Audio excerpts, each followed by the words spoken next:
सो कल हमने यहाँ तक इस पेज को कंप्लीट कर लिया था, आज हम यहाँ से करेंगे। तो ये आप डायग्राम देख सकते हो। सबसे पहले एपिकल मेरिस्टेम के रूट और शूट की, ये रूट का है और ये शूट का है। तो इसको कुछ देख सकते हैं, सेंट्रल सिलेंडर है, ये आपका कॉर्टेक्स है, ये प्रोटोडर्म है।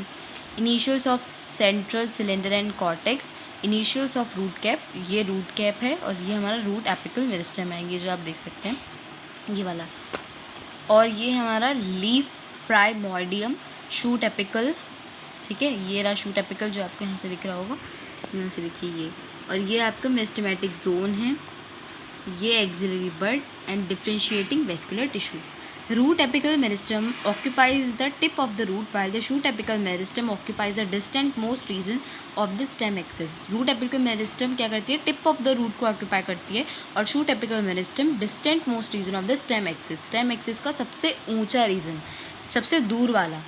During the formation of leaves and elongation of stem, जब भी लीव्स की फॉर्मेशन होती है या फिर स्टेम ऐसे से इलोंगेट होती है, मतलब बढ़ती है।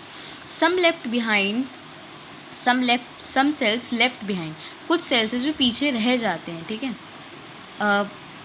Left behind from shoot apical meristem, shoot apical meristem से कॉन्स्टिट्यूट द एक्सिलरी बड, जो एक्सिलरी बड बना लेते हैं। Such buds are present in the axils of leaves and are capable of forming a branch of flower. जो ये birds होती हैं present होती हैं एक्सिल्स ऑफ द लीफ, और ये कैपेबल होती हैं एक ब्रांच और फ्लावर बनाने के लिए। The meristem which occupies occurs between mature tissues is known as intercalary meristem। जो मेरिस्टम मैच्योर टिश्यूज़ के बीच में अगर होता है उसे हम इंटरकैलरी मेरिस्टम कहते हैं। इसका नेम ही बता रहा है, the name itself says inter मतलब कि बिटवीन, कैलरी मतलब मैच्योर टिश्यूज़। दे अगर इन ग्रासेस, ये ग्रासेस में होते हैं intercalary meristem, and regenerate parts remove by the grazing herbivores. जैसे कि आपने देखा होगा ग्रास बार बार उग जाती है, कैसे, इसी की वजह से, इंटरकैलरी मेरिस्टम की वजह से। Both apical and intercalary meristem are primary meristems because they appear early in life of a plant and contribute to the formation of primary plant body। ये क्या कहते हैं, जो एपिकल और इंटरकैलरी मेरिस्टम है ये शुरुआती में देखते हैं प्लांट की ग्रोथ जो होती है, प्राइमरी प्लांट बॉडी इसी से बनती है। The meristem that occurs in the mature regions of roots and shoots of many plants, particularly those that produce woody axis and appear later than primary meristem is called secondary और lateral meristem. उसे हम secondary और lateral meristem कहते हैं, जो कि woody axis, बड़ी बड़ी मेच्योर जो रूट्स और शूट्स होती हैं, ये क्या होते हैं, सिलेंड्रिकल मेरिस्टम होते हैं। हमारे सेकेंडरी जो मेरिस्टम होते हैं वो सिलेंड्रिकल मेरिस्टम होता है। Fascicular vascular cambium, interfascicular cambium and cork cambium are examples of lateral meristem. ये कुछ एग्जाम्पल्स हैं लेटरल मेरिस्टम के।